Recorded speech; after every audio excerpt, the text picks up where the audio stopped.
दक्षिणी राजस्थान का वागड़ इलाका, जहां आदिवासी राजनीति हमेशा निर्णायक रही है, वहां एक बार फिर से बड़े राजनीतिक बदलाव की आहट सुनाई दे रही है।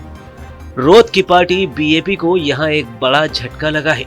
दरअसल बांसवाड़ा में आयोजित कार्यक्रम में पार्टी के पूर्व संयोजक संरक्षक प्रोफेसर मणिलाल गरासिया ने अपने जिला टीम के साथ कांग्रेस का दामन थाम लिया।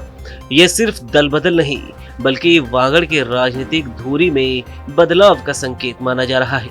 याद कीजिए 2024 के बांसवाड़ा लोकसभा चुनाव में कांग्रेस ने बीएपी के साथ गठबंधन किया और राजकुमार रोत को समर्थन दिया। उस चुनाव में रोत ने बीजेपी उम्मीदवार महेंद्रजीत मालवीय को 2 लाख से ज्यादा वोटों से हराया। लेकिन अब हालात बदलते नजर आ रहे हैं। सवाल उठ रहा है कि क्या कांग्रेस अब अपने सहयोगी को मजबूत करने के बजाय उन्हें धीरे धीरे कमजोर करने की रणनीति अपना रही है।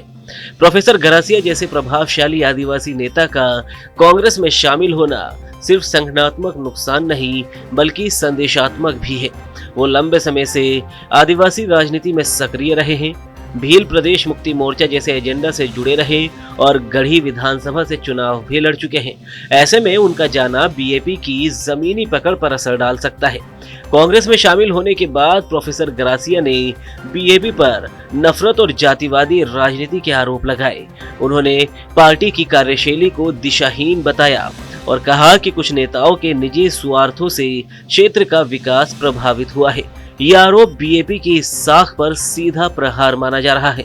अगर पार्टी इन आरोपों का ठोस जवाब नहीं देती तो आदिवासी मतदाता वर्ग में भ्रम की स्थिति बन सकती है।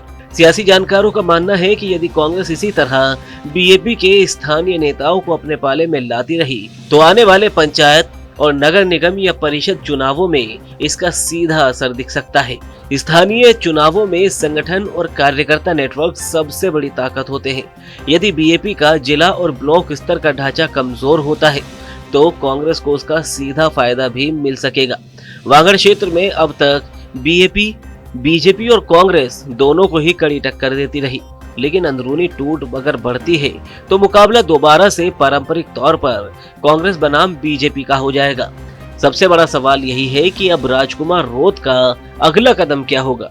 क्या वो संगठन को मजबूत करने के लिए आक्रामक अभियान शुरू करेंगे या फिर वे नई राजनीतिक रणनीति की दिशा में कदम बढ़ाएंगे।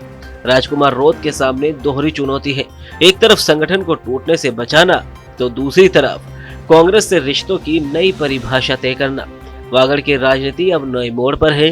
कांग्रेस का ये कदम सिर्फ एक नेता की एंट्री नहीं, बल्कि क्षेत्रीय दल को सीमित करने की रणनीति के रूप में भी देखा जा रहा है।